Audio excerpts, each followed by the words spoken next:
According to Karl Marx, the socialist revolution was right around the corner, as the lives of the workers would clearly get worse and worse and worse, until, with nothing left to lose, nothing to live for, utterly miserable, revolution would explode the old bourgeois world.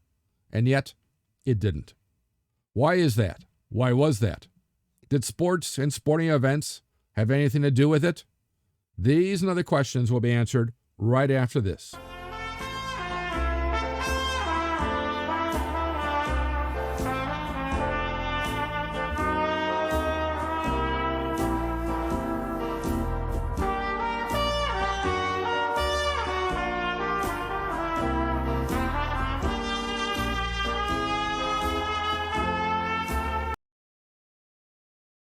I'm Professor Jerome Arkenberg, and I've been teaching a wide variety of history courses at colleges across this country for the past 30 years.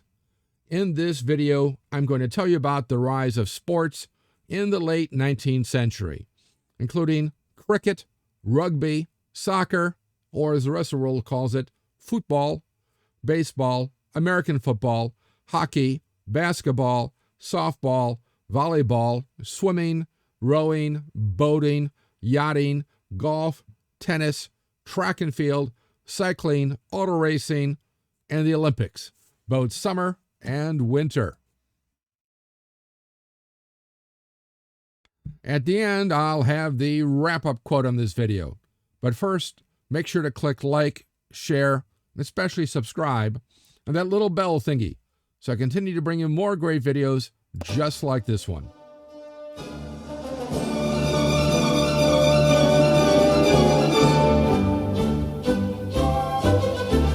Despite the opposition of Victorian clergy, who were opposed to the drinking and gambling associated with athletic events, and whose ideas of Christianity revolved around the weak, ascetic, mystical type of Christian, nonetheless, it became acceptable by the mid-19th century to accept sports, either playing it, preferably, or, if not, at least watching others play it.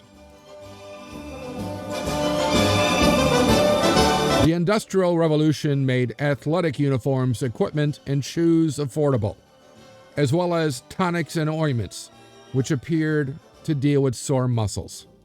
The telegraph, and later the telephone, enabled teams to set up schedules, and for newspapers to report on games to an increasingly literate population, while cheap urban and interurban rail transport made it possible for teams to play in different cities and their fans to follow them there. Rugby. Rugby formed from several games played in medieval England.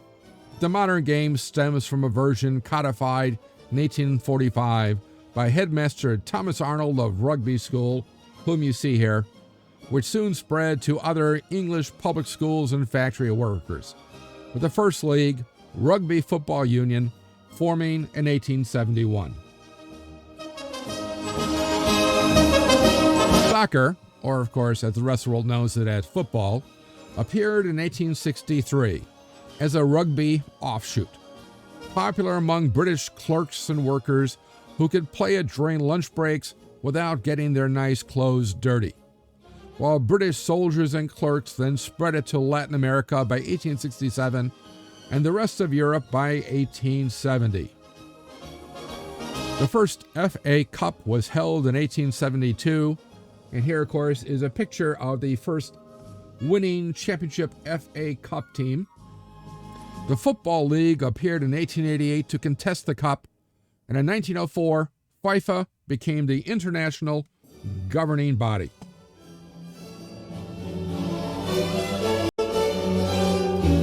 Cricket began as a medieval English children's game, but by the 17th century, it was widely played by adults who, in the 18th century, introduced it to Britain's colonies in North America, the Caribbean, Australia, India, New Zealand, and South Africa. Baseball. The first modern baseball game, following the Knickerbocker rules, was played at the Elysian Fields not in Cooperstown, New York, but in Hoboken, New Jersey, on June 19, 1846. The New York Nine whipped the New York Knickerbockers, from pictures you see here, 23-1.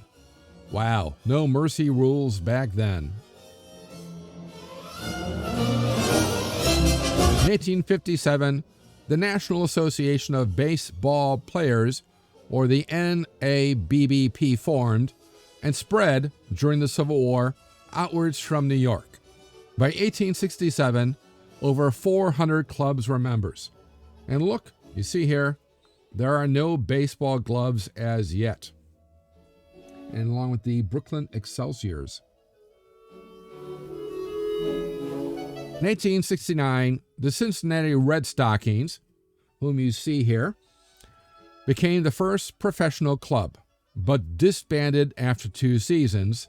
So the Chicago White Stockings, today's Chicago Cubs, are the oldest existing team in American sports. And they won the very first baseball national championship in 1870. And you see here, of course, the Chicago Club in 1870. The Red Stockings, this is the Union Grounds in Brooklyn where the Excelsiors played, and the Union Grounds in Chicago, which is now part of Grant Park on Lake Michigan, where the White Stockings first played. The first truly professional league, the National Association, was formed by William Hulbert, whose picture you see here, owner of the Chicago White Stockings, in 1871, with the White Stockings and the Boston Red Stockings, the Boston team being the successor to the disbanded Cincinnati Red Stocking team. These were charter members, and the White Stockings again became the first champion. But problems over player control led to its being disbanded in 1875. The National Association was replaced by the National League, formed by William Hulbert, which gave clubs the ability to enforce player contracts through a reserve clause, prohibiting players from jumping to other teams at the end of their contracts, unlike virtually everybody else in the country. By the way, the Chicago White Stockings won the very first national championship from the National League in 1876 as well. Now, the National League was just one of dozens of leagues. What made it major was having clubs in all the nation's biggest cities, all of which were in the north, giving them a large fan base and large revenues. And you see here the Chicago White Stockings, the very first championship team in the National League. They won again in 1877, and their height of their glory were the 1880s, and here you see a picture of them in 1888 and 1885. The American Association, which lasted from 1881 to 1891, was the most successful rival, but the Union Association existed for only 1884, and the Players' League, controlled by the players, only for 1890. And if you're ever wondering where the New York Mets got their name from, it is from this team here, from 1882, the New York Metropolitans. In 1894, the Western League, led by Ban Johnson, whom you see here, that's him, changed its name to the American League, while other independent leagues formed the National Association of Professional Baseball Leagues, or the NAPBL, both of which began poaching players from the National League and each other. And if you're wondering, this, of course, is a picture of Columbia Park, where the Philadelphia Athletics first played, the Southside Park, where the Chicago White Sox first played, the Hilltop Park, where the New York Yankees, actually at the time called the Hilltoppers, played in 1903, and the Huntington Avenue grounds, where the Boston Red Sox first played in 1903. At the end of the 1902 season, the NABPL and the National American Leagues signed an agreement to prohibit contract jumping between all the leagues, establish a World Series championship between the American and National League champions, and prohibit all black and Asian players from all teams. Again, top picture is a picture of the World Series of 1905, played at the Polo Grounds in New York. That was the home field for the New York Giants. The bottom, the one and only time the Chicago White Sox, the Chicago Cubs played each other in a World Series.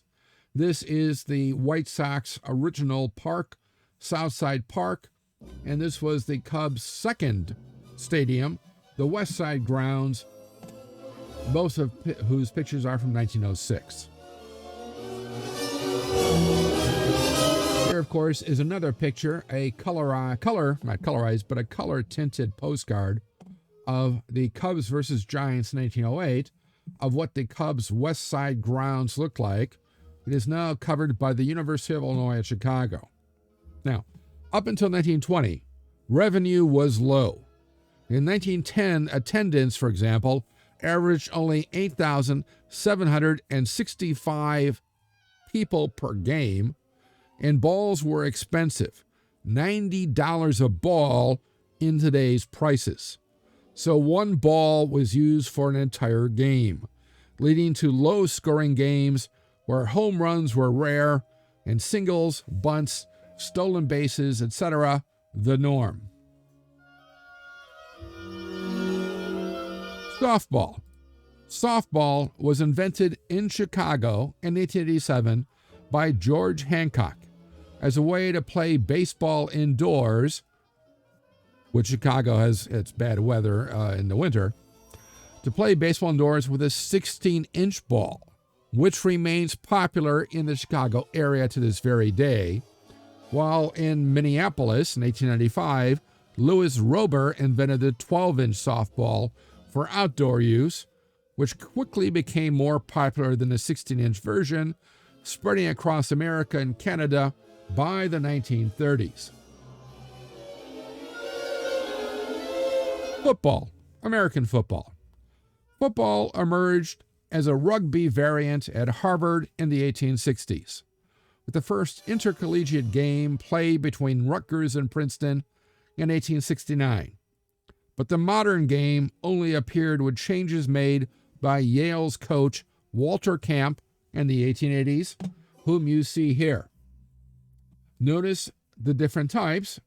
There are no pads. There are no helmets. It does look more like rugby. You did not have to line up on the line of scrimmage. You'd have to have the center to hike the ball back, but everyone else could stay back, and one of the key plays was the flying wedge. The guy would link it back, and then all the players would link hands and drive right into the enemy side. Oh, it was really kind of terrible to watch. The lack of pads, helmets, and these mass formations, like the flying wedge, made the game popular. By the way, there was no downfield forward passes. But the game was also quite deadly. In 1905 alone, 19 players were killed playing on the field, which led to the rise of the NCAA as a self-regulatory body, which then prohibited mass formation plays, required pads and helmets, and made the forward pass legal, which popularized the game further. A variety of professional leagues emerged by 1900 in the industrial Midwest, with the National Football League founded in Canton, Ohio in 1920, but it was only with the signing of the University of Illinois running back Red Grange, whom you see here, by the Chicago Bears that the league first took off. This, of course, if you don't know, these are from Staley from Decatur. This was the 1920 team, which eventually will become the Chicago Bears. And Red Grange playing with the Bears against the Chicago Cardinals, who will eventually become the St. Louis Cardinals and now the Arizona Cardinals back in 1925. Basketball. Basketball was invented in 1891 by a gym teacher, James Naismith, whom you see here, at the YMCA in Springfield, Massachusetts, as a purely indoor game, which then quickly spread across America via the YMCA, with the first college game being played only 2 years after its invention in 1893. When American soldiers went to Europe to fight in World War I, they brought the game with them, which then spread all across Europe, becoming an Olympic sport at the 1936 Berlin Olympics. However, it was only after the formation of the National Basketball Association in America in 1949 that the professional game became popular. Thus, of course, this is the very first basketball court. In 1891, Springfield, and look, it is an actual basket, a peach basket. At the bottom, you see various kinds of action play, and women were part of the game right from the start. Though while the men, notice, are playing indoors, the women at the University of Chicago are playing outdoors on a grass field. Volleyball was invented by William G. Morgan in 1895, whom you see here, in the Holyoke, Massachusetts YMCA, as another indoor game, one less rough than basketball, and, like basketball, spread across America via the YMCA, and then to Europe via American soldiers serving there in World War I. Ice hockey first emerged in Canada as early as 1810, with the first modern game played in Montreal in 1875 between McGill University students, and then spread across Canada and to England by 1885, to America by the 1890s, and the rest of Europe by 1908. In 1892, Lord Stanley of Preston, Canada's Governor-General, whom you see here, offered a silver cup, the Stanley Cup. This is the original Stanley Cup. Here, of course, is Lord Stanley, to recognize the best team in Canada, amateur or professional. Eventually, the Stanley Cup was taken over by the National Hockey Association in 1910, which became the National Hockey League in 1917, expanding into America in 1924. If you don't know, notice, of course, while they do have padding, they are not wearing any helmets. Here is the first Stanley Cup winner in 1893. Swimming became popular in Europe in the 1830s, with the first public pool built in Oxford in 1839, but then only became a craze after 1875, when Matthew Webb was the first to swim across the English Channel. By the very first Olympic Games in 1896, swimming was an internationally established sport.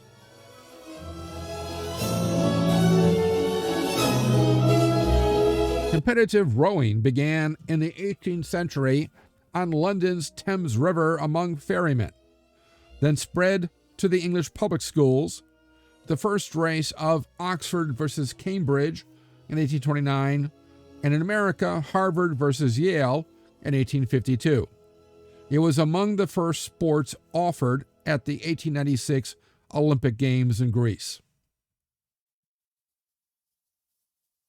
By this time, boating was a popular amusement on the weekends for all classes: lakes, rivers, ponds, and canals. Yachting, however, was largely an upper-class sport, though it attracted spectators from among all classes. Let's just hope this holds up.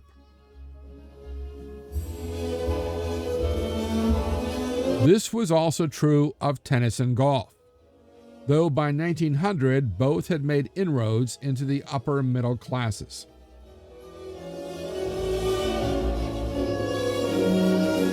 In 1890, Baron Pierre de Coubertin was inspired to found the International Olympic Committee, which held the first Olympic Games in 1896 in the quite backward city of Athens. Greece. Athens at the time had neither the proper sporting facilities nor housing for any of the visiting athletes, officials, and spectators. Nonetheless, 241 athletes from 14 nations competed in 43 events, and the American college boys, this is only boys were allowed to compete, did very well in that first Olympic Games.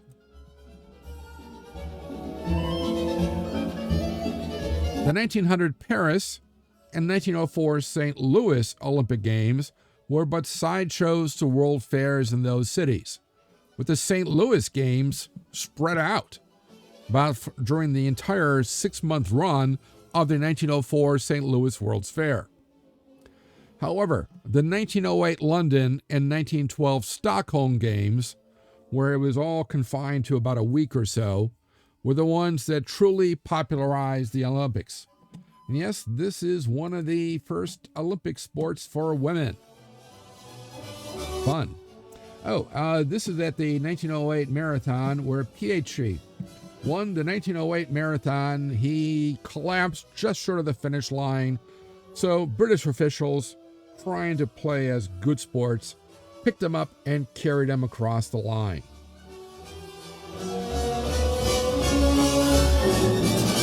The first Winter Games were not held until after World War I in 1904 at Chamonix in France. Here, of course, you include speed skating, Sonia Henney, the Canadian hockey team, and Ulrich Salko, one who invented many of the moves and leaps and jumps in the winter ice skating. The velocipede appeared in 1817, and a mechanical crank drive attached to a large front wheel was added in the 1860s. Essentially, this is the velocipede. You would simply move it by your feet along the ground. And then they attached a crank drive. Like this one, it went right to the front wheel, and it was so big because this allowed with not as much movement to carry a long distance, but it was difficult to ride, certainly to climb up it and to climb down it.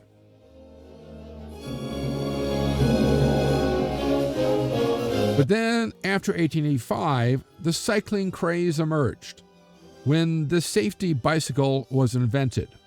This had a steerable front wheel, and both wheels were the same size, and a chain drive from the pedals to the rear wheel, which, along with John Dunlop's 1888 pneumatic tire invention and the diamond metal frame, made for a smoother, faster, and safer ride.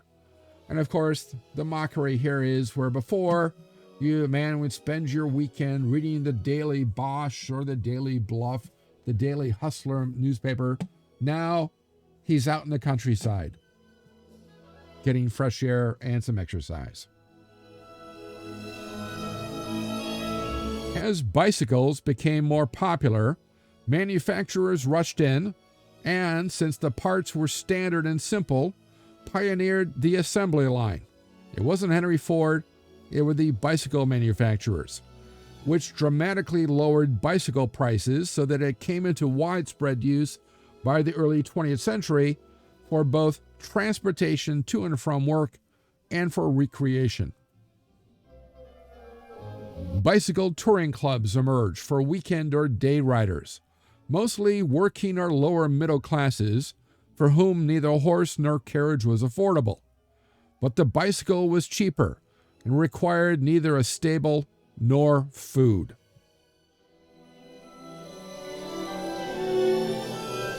While the first bicycle race was held in Paris in 1868, racing only took off after the safety bicycle in 1885. Bike racing champions were the very first international sports stars. The bicycle was also a great liberator, especially for women, as it gave them mobility without chaperones and liberated them from corsets, bustles, ankle-length dresses, and encumbering garments, which were of no use, in fact, quite the danger, on a bicycle. The very first car race was held in 1894 from Paris to Rouen in Normandy, followed in 1895 by another race from Paris to Bordeaux and back, while the very first auto race in America was held on Chicago's Lakeshore Drive in 1895, with the first dedicated racetracks at London's Brooklands, which opened in 1907, then the Indianapolis Motor Speedway, which opened in 1909, and Chicago's Maywood in 1910. But most early races were run over closed public roads, and this became the inspiration for the Grand Prix circuit.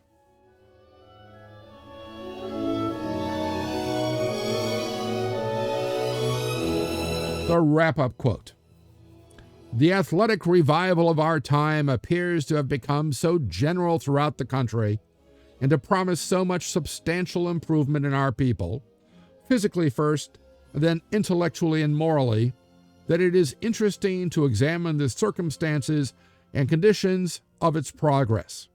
The infection seems to have seized all classes of people: intellectual youth, corpulent gentlemen, lawyers, butchers, dry goods clerks, doctors. Everyone possessed of sound limbs and stamina must play 1 or 2 afternoons in each week. The ladies of Boston commenced with skating, then took up rowing and are now learning self-defense. Everything indicates the coming of a new era. The shops are running over with bats and balls. Spiked shoes stare at one from every cordwainer's window. Tailors advertise every form of exercising dress. Skates are sold as never before. Everything that athletes require they readily find and buy. The Spear of the Times newspaper, 1860. So, let me know what you think of this quote in the comment section below. Also, what you liked about this video, and what other historical topics or subjects you'd like to see in future videos. Be sure to click like, share, and especially subscribe, as it will help me bring you more great videos just like this one. And make sure to click on that little bell thingy so you'll know when the next History Waits for No One video is posted. If you want to know more, there are recommended studies on this topic in the description below, along with other ways to connect with me. Thanks for watching, and I'll see you in the past.